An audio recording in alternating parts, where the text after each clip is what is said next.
guys, this is Henry, the team captain of Bamani Lounge, and I have a cool video for you. A lot of people have been asking me for more in-depth explanations for my previous deck profile for Prank Kids, and I did go undefeated with this deck, and I've been doing really well with this deck for a while. But one thing that's been kind of changing here and there are the non-engine cards that I decide to play. Now, reactive lowering cards are cards that obviously react to your opponent. But then there are also proactive lowering cards where you're using your ceiling to lower your opponents. And I think that even though, there's a lot of different things going on in the format, it's important to make sure that what you put in your deck kind of not only lowers your opponent's ceiling, but also helps your own. And what I did with this deck is I kind of tried to accomplish that with these three cards. So essentially, like, the main basis of the Prank Kid strategy is through Mystic Mine. Now, there's a lot of people that don't like Mystic Mine, or they think it's suboptimal because maybe it doesn't stop calamities, or it doesn't win you the game against Infernoble, and that's true. Like, those statements are correct. However, in the course of a 9-round tournament, you're not going to be just playing against those specific cards, even though both of those decks are meta, the Virtual World deck and the Infernoble deck. Mystic Mine is just an incredibly powerful card that no one is trying to beat. A lot of the older deck profiles, when you look at a lot of the older deck profiles, I specifically want to point to Duelist Alliance format, where a lot of the players were playing decks like Burning Abyss, of course you have Chadals, and you had Teller Knights, and a lot of those decks were graveyard reliant, but what the great players did was they actually sided into cards like Vanity's Fiend and Majesty's Fiend, and those are the cards that people really had to play around, even though they weren't really prepared, because people were just trying to get over a Dante, right? So it's kind of a similar situation where people are trying to prepare for the hand loop, and they're trying to prepare for calamities, but what they're not building their deck to beat is Mystic Mine. And Mystic Mine is just a card that you have to abuse while it's legal, and I wanted to completely, of course, abuse the card working with this strategy. So the deck is extremely good at getting monsters on and off the field. Of course, you have the likes of your Link monsters, specifically Bow Wow Bark and Doodle Doodle Doo. These two cards really, they gain you resources, and then you could tag out. So you get the cards that you need to survive, and you keep your opponent at a stalemate where they have nothing because of Mystic Mine, and you're getting all the tempo from the game.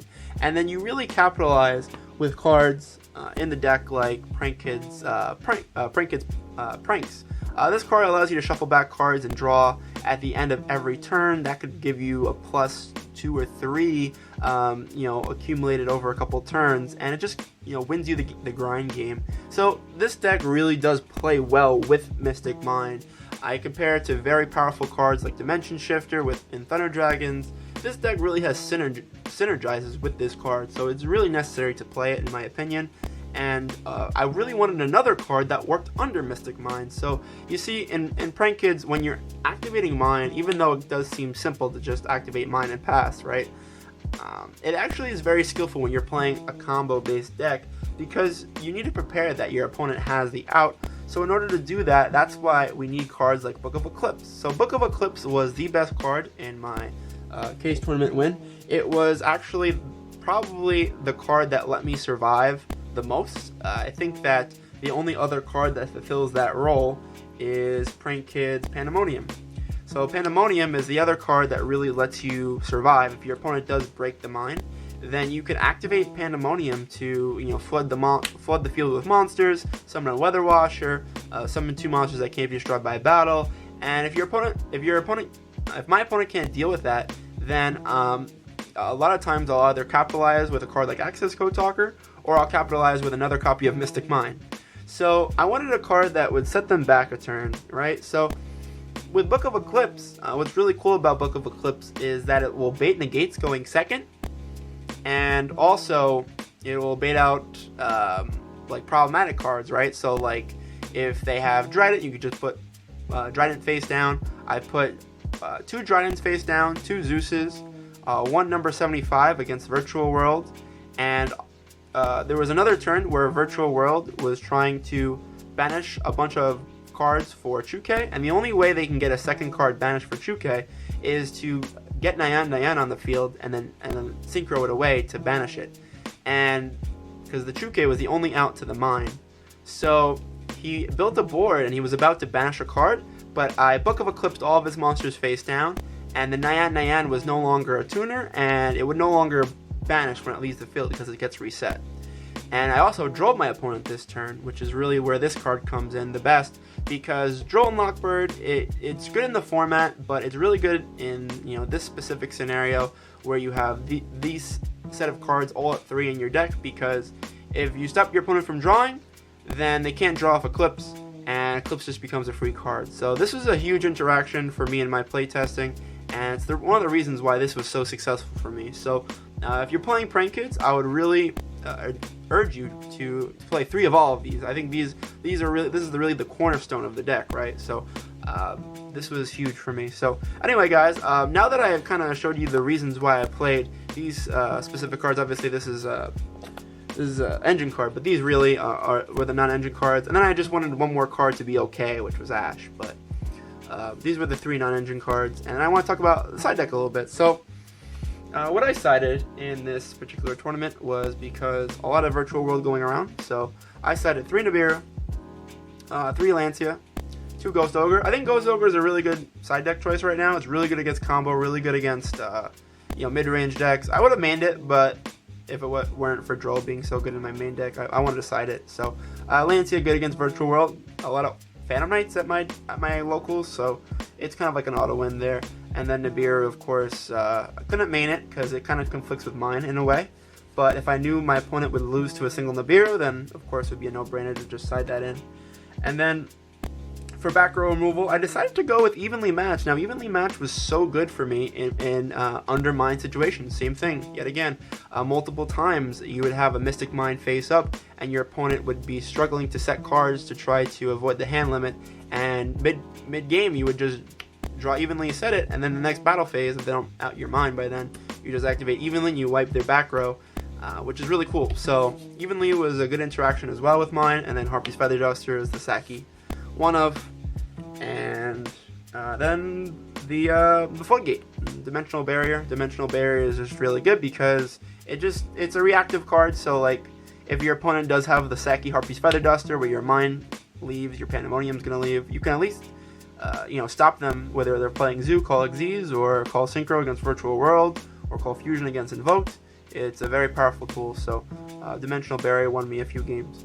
So anyway, guys, not to bore you with some just nitty-gritty about Prank Kids, but I do want to do a little bit of of my decision-making process when I'm siding, because I know a lot of people, they don't really put a lot of attention into siding, but I think it's really important. So my mindset with this deck, when I'm going second, is like, I think I'm trying to win with Mystic Mine as my win condition, assuming my opponent does something, right? So I want to try to bait as much as I can with whether it be my engine or my non-engine cards. And so with this deck, I know that a lot of times against Zoo specifically, Ash doesn't really do anything, right? So Ash doesn't stop their key play. It's only good if you can like Ash a tanky, but then they might still have a Zoo in hand. So like this card against Zoo wasn't really good. I would usually keep 1 or 2 in against Virtual World because it's average against them. It's really hit or miss. Same thing with Droll. Like Droll can be good in certain situations, but I think overall Droll is the best like game 1 where they're not really expecting it. When they're expecting it, they can kind of play it around it a little bit better. But my opponent Upstart Goblin and I Drolled in the top 4, so that was really good. But I think that like this card against Virtual World, this is actually really good because they all play 3 Desires, 3 Tactic Talents, and they all trying to send the spell to the graveyard. And when they send the spell to the graveyard, they search the Lulu picture card. When you draw them, they just kind of lose all their value off of Lulu. So this card has been obviously really good. But when I'm siding, I think that this card can be more impactful, obviously going first. So this usually comes out for Dimensional Barrier. Now, of course, you want to use logic as far as ask yourself the question, how long is the game going to go on? If the game's going to go on for more than a turn, then I want cards like the Trap, if I can find it, the Prank Kids Plan. Obviously, this helps you recycle your resources. If they attack you, you just reset your entire engine by shuffling them all back into the deck. But if the game's gonna end right away, where I expect my opponents could be setting in cards like Evenly Matched, which is really good against Prank Kids, or if they're going to be just trying to combo and, you know, build a broken board, then obviously cards like these aren't as good. Same thing as sometimes Pandemonium. If I'm playing against the hand loop deck, then having that extra fusion, extra extender is not really going to do much. And I believe I also side out sometimes Reborn, sometimes Succession. And then of course you have to think of kind of interactions in different matchups. Like I know against Orcust, I left in Reborn because usually they leave Ding and Grave, so Monster Reborning Ding is really good, so it becomes like another reactive card. But usually, again, in Prank Kids, I usually side out. If I'm going first, then I'll side out some hand traps for my floodgates. But what's cool about Prank Kids as well is if you plan on taking out Mystic Mine, if your opponent's expecting it, if they're siding for it, which is cool because the dynamic shifts between whether they're trying to beat Mystic Mine or whether they're trying to beat your deck. And if they're trying to beat Mystic Mine, then you just take out Mine and you put in Nibiru, because now they're just not trying to beat your deck, and the only way they beat your deck is if they actually start their engine. And if they start their engine, then Nibiru just stops them. So Nibiru is cool because in this deck you can tag out at any point during your turn, and you can Nibiru them when you have no cards in the field, and then later in the turn activate your Pandemonium to summon your Washer or your Battle Butler. So Nibiru can be a going first card in this deck, which is really cool. So, but against Zoo, usually if I'm going second, I usually side out all these cards, and I put in Dimensional Barrier. Could be really good going second because their only play is Dryden Pass, and then when they attack for the first time, they're going to summon a Zeus turn 3. So when you go for turn 4, you flip up D Barrier. The game kind of just ends right there because they can't activate Zeus. They can chain Zeus if they want, but it's not going to be doing much. So if you just set this in pass, even going second is really good.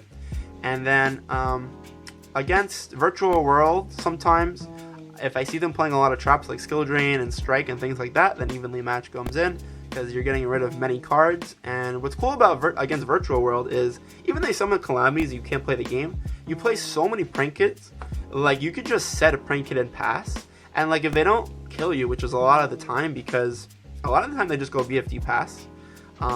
If you can evenly them, then that's really good. Same thing with Ghost Ogre. So there's a lot of cool applications here. And one of the coolest things I did was just leave in evenly going first sometimes, because like going first against decks that just need board presence to play, I would actually like side in evenly and set it as a trap and, you know, have Pandemonium as well, because if they're trying to play around Pandemonium, then they're not going to commit to a resource. They're not going to commit like a negate, because if they try to go too hard, then they're just going to get board wiped. But if they just like set a couple of spells and traps past, like evenly just blows them out. So I thought this was a very well balanced side deck, and I would encourage you guys to try to mimic it in some way, maybe change some things here and there.